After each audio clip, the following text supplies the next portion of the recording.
Welcome back to the Deep Dive.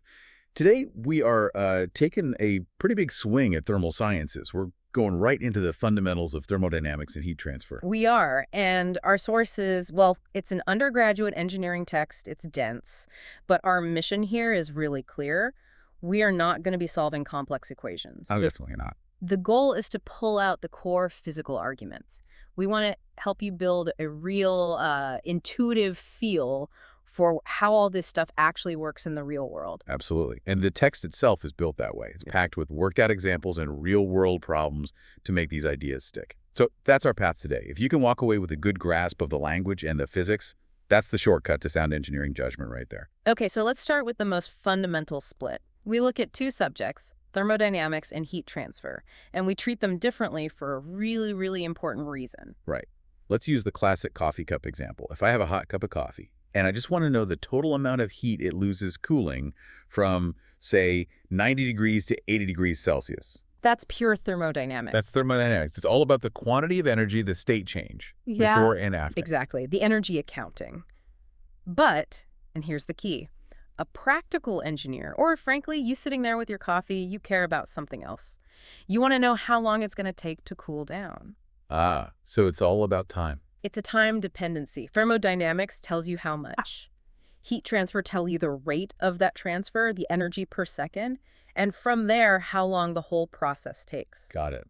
Okay, so to study any of this, we first have to define what we're actually looking at. The source really hammers home the idea of a system boundary. What's the standard setup there, the closed system? A closed system is pretty simple. Its mass is constant. No stuff can get in or out. But energy can. But energy, yeah. Energy in the form of heat or work can cross that boundary. It's, the standard model for analyzing an engine or a refrigerator. The working fluid is sealed inside. And within that system, we're looking for a state of thermodynamic equilibrium. That sounds like everything is just stable. It is. It means thermal, mechanical, phase, and chemical equilibrium are all happening at once. Everything is balanced, which brings us to a really useful idea called the quasi-equilibrium process. Okay, this sounds like one of those idealized theoretical concepts. It is. It's a process that happens so slowly that the system is basically in equilibrium the entire time. In reality, it would take forever, but it's indispensable for analysis. So why do we care? I mean, if it's not something that happens in the real world, why is it so important? Because it sets the gold standard. When we model something like a car engine, if we assume it's operating in this quasi-equilibrium way, we can calculate its maximum theoretical efficiency. The absolute best it could possibly do. The highest possible benchmark, yes. No. Any real engine we build will always be less efficient because of friction and other, real-world factors. But this tells us the theoretical ceiling. It tells us what's physically possible. That makes perfect sense. It's the target you're aiming for. Now, before we jump into the big laws, the first and second, we have to mention the Zeroth Law. It always sounds a bit strange, named after the others, right? That's exactly why it's called the Zeroth Law. It was formalized after the first and second, but it's actually more fundamental. It's the basis for all temperature measurement. Okay, but if I have two things, and a thermometer says they're both at 70 degrees, isn't it kind of obvious they're in thermal equilibrium? Why did that need a whole law? Well, it seems obvious to us now, but it provides the philosophical underpinning for temperature itself. It says that if body A is in equilibrium with a thermometer, and body B is also in equilibrium with that same thermometer, then A and B must be in equilibrium with each other. Even if they aren't touching. Even if they aren't touching. This law is what proves that a temperature reading is a universal, consistent property, not just some weird interaction between a specific object and a specific thermometer. It makes temperature measurable and meaningful. All right, let's get into the heavyweights. The first law. This is the one most people have heard of. Energy is conserved. It can change form, but you can't create it or destroy it. It's all about quantity. Yes, and there's a great thought experiment in the sources to test your intuition on this. Imagine you have a perfectly sealed, perfectly insulated room, an adiabatic closed system. Okay. You take a standard refrigerator, plug it in, close its door, and leave it running inside that sealed room. What happens to the temperature of the air in the room? My first gut reaction is, well, the fridge is a cooling device. It moves heat out of the inside and dumps it out the back, so maybe it balances out. or even cools the room slightly over a long time. And that's the common mistake. That's what the first law directly contradicts. If you define your entire system as the room, the air, and the refrigerator itself, what's the only form of energy crossing the boundary into that system? Oh, it's the electricity from the wall socket.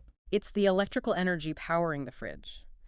The conservation of energy demands that the total energy inside that room has to increase by exactly that amount of electrical input. So the fridge is just moving heat around inside the system, but the work coming in from the plug, that just adds energy. And it all dissipates as heat. So the electrical input makes the room's temperature go up. You've essentially turned your refrigerator into a very, very expensive space heater. That completely nails the concept. Wow. Okay, so then we pivot to the second law. This one feels more abstract. It's not about the quantity of energy, but the quality. The quality, that's the perfect word. The second law says that real processes, things that actually happen, always go in the direction of decreasing energy quality. This is irreversibility, right? The coffee cools down and heats the room, but you never see the room spontaneously get colder to heat up the coffee. Exactly. You lose the usefulness of that energy. That's the core of it. And to see where that energy goes, we talk about internal energy, which we call U. It's just the sum of all the microscopic forms of energy. Right, and we break that down. There's sensible energy. That's one you can feel. It's the motion of the molecules bouncing around, spinning, vibrating, more motion, more heat. Then there's latent energy. That's the energy that's sort of hidden. It's tied up in phase changes, like the massive amount of energy it takes to turn water into steam, even without changing the temperature at all. And on a totally different scale, you have nuclear energy. Yeah. The book gives this wild comparison. Fissioning just 1 kilogram of uranium-235 releases the same energy as burning 3,000 tons of coal. The scale is just unbelievable, the density of that stored energy. Now, we have to be really precise about how this energy gets transferred. We use the words heat and work. Heat seems simple. It's energy transfer that's driven by a temperature difference. That's it. And work is basically everything else. It's any energy transfer that's not caused by a temperature difference. A rising piston, a spinning shaft, or, as we saw with the fridge, electricity moving through a wire. That's work. So, if the first law says energy is always conserved, then the whole problem of efficiency has to be a second law thing. We don't lose energy, we just waste it by turning it into a less useful form. Precisely. You have to look at everything from both perspectives. The source gives this great analogy. Think of two people. Andy has 10 friends, Wendy has 5 friends. Okay. From a first law quantity perspective, Andy has more friends. But all of Andy's friends are, well, not very helpful. Wendy's 5 friends, though, are all incredibly skilled and reliable in a crisis.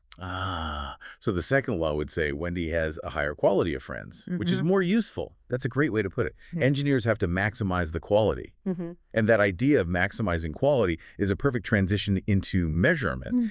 How do we actually quantify this stuff? This gets us into the absolute bedrock of engineering dimensions and units. And you cannot overstate the importance of consistency here. We have our fundamental dimensions: mass, length, time, temperature. Everything else, like velocity or energy, is derived from those. And this is where we run into that persistent conflict. You have the SI system, the international system, which is just beautiful. It's logical. It's decimal-based. It makes sense. And then you have the English system, which the source very politely calls non-systematic. It's just a mess. Arbitrary conversions, 12 inches in a foot, 5,280 feet in a mile. It has real-world consequences, too. I mean, the Mars Climate Orbiter lost back in '99. That was a $125 million spacecraft lost because one engineering team used English units for force and another used metric units. It's the ultimate cautionary tale.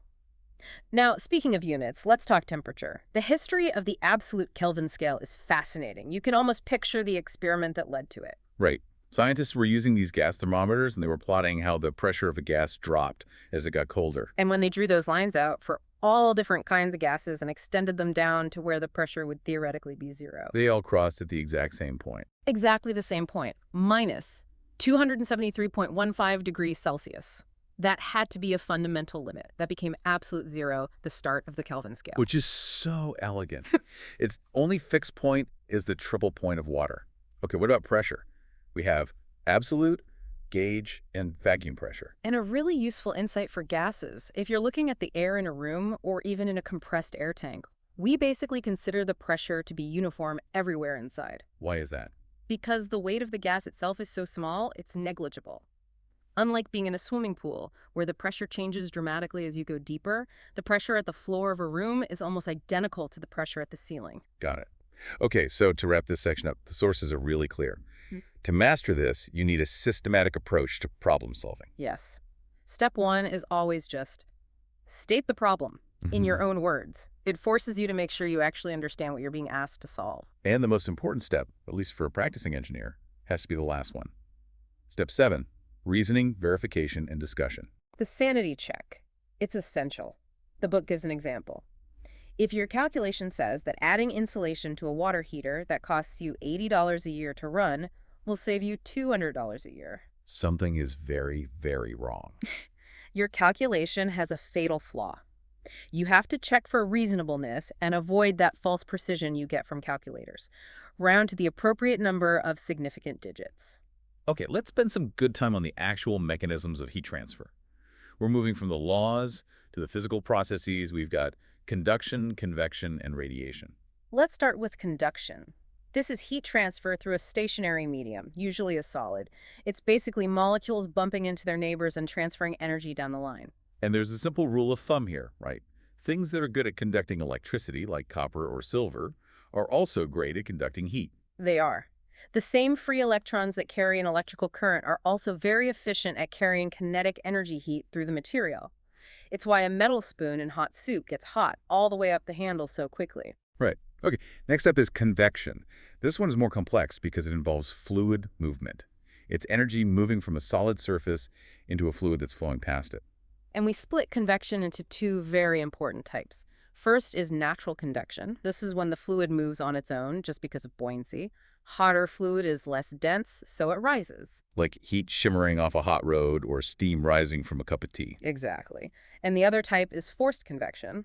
That's when we use some external means, a fan, a pump, the wind, to move the fluid. So blowing on your soup to cool down. That's perfect forced convection.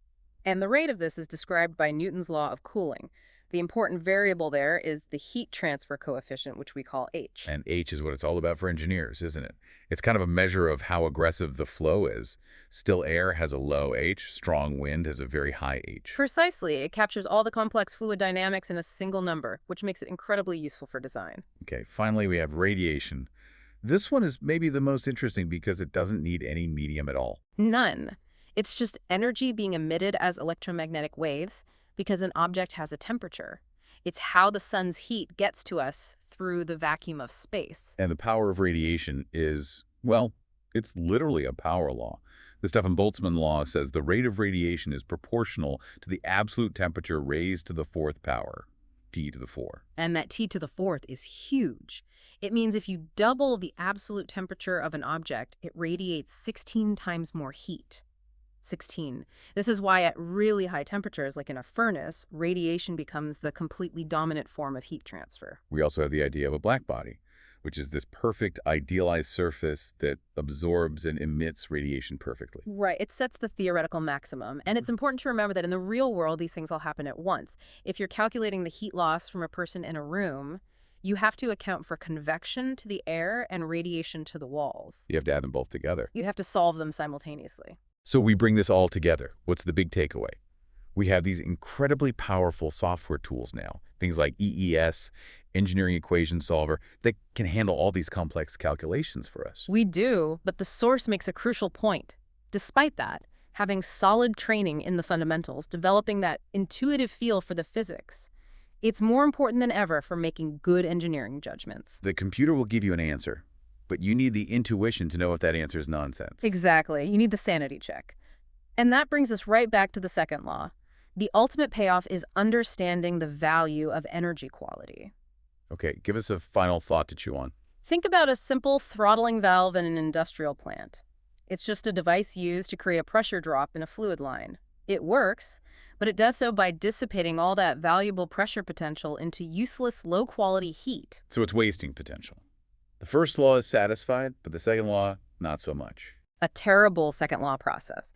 Now imagine instead of just wasting that pressure drop, you install a small turbine in its place. You can use that pressure drop to generate electricity. To recover that work potential. Yes, and in a large facility, that single change, that move from a throttling valve to a turbine, can save hundreds of thousands of dollars a year in energy costs. That's the difference. That is the entire ballgame between just balancing the energy books with the first law and truly maximizing the quality and value of your energy with the second.